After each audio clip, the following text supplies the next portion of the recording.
বিতর্ক আর সমালোচনার আরেক নাম যেন শামসুন নাহার স্মৃতি, যিনি ঢাকাই চলচ্চিত্রের আলোচিত অভিনেত্রী পরীমণি। বিতর্কিত নানা কর্মকাণ্ডে বারবার গণমাধ্যমে খবরের শিরোনাম হয়েছেন পরীমণি। তাকে নিয়ে তোলপাড় সৃষ্টি হয়েছে সোশ্যাল মিডিয়ায়। সম্প্রতি সাবেক স্বামী শরীফুল রাজকে নিয়ে তার কিছু বক্তব্যে আবারও তোলপাড় শুরু হয়ে গেছে। প্রায় 1 বছর হতে চলল রাজের সঙ্গে বিচ্ছেদ হয়েছে পরীমণির। এ সময় রাজপরীর মুখ দেখা দেখিও বন্ধ ছিল। ছেলের প্রতি দায়িত্ব পালন না করার অভিযোগ তুলে বেশ কয়েকবার রাজের সমালোচনাও করেছেন।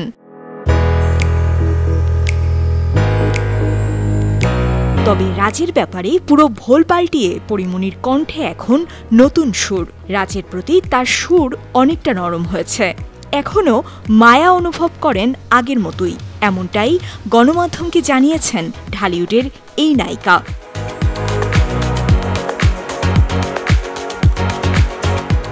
পরীর কথা শুনে মনে হচ্ছে রাজের সঙ্গে সম্পর্কের বরফ যেন গলতে শুরু করেছে। ঘনিষ্ঠ সূত্র থেকে জানা যায়, মাসখানেক হল রাজ নাকি পরীর বাসায় যাতায়াত করছেন। এরই মধ্যে কয়েকটি অনুষ্ঠানেও দুজনকে একসঙ্গে দেখা গেছে। সন্তানকে দেখার জন্য সাম্প্রতিক সময় বেশ কয়েকবার পরীর বাসায়ও গেছেন রাজ। বিষয়টি স্বীকার করে পরীমণি গণমাধ্যমকে বলেন, অন্য একটি কাজের জন্য রাজ বাসায় এসেছিল। বিচ্ছেদ হওয়ার পর আমার সঙ্গে দেখা হয়নি, আমিও দেখা করতে চাইনি। বাসায়ও তার আসা মানা ছিল, কিন্তু হঠাৎ করেই কিছুদিন আগে আমার বাসায় এসেছিল তার কিছু গুরুত্বপূর্ণ কাগজপত্র নিতে। একসময় রাজকে বাসায় ঢুকতে দেবেন না বলে ঘোষণা দেওয়া পরী আরও বলেন, কেউ বাসায় এলে তো তাকে আর বের করে দিতে পারি না। আমি রান্না করেছিলাম, সবাই মিলে একসঙ্গে খাওয়া দাওয়া করেছি।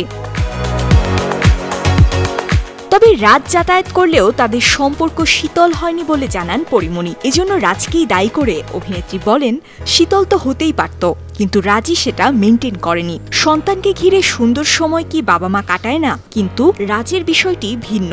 ও বাচ্চাকে সময় দেয়নি, সন্তানের ভরণ পোষণের দায়িত্ব নেয়নি। শখ করেও কোনোদিন সন্তানকে খেলনা পর্যন্ত কিনে দিতে দেখলাম না। আমার মনে হয় ও সন্তানের মর্মই বোঝে না।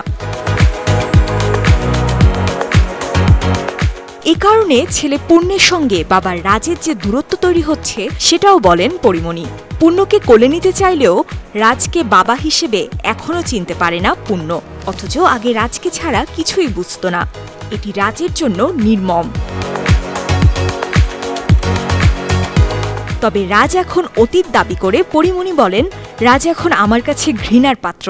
অবশ্য রাজের প্রতি যে পরী এখনও মায়া অনুভব করেন সেটা লুকাতে পারেননি।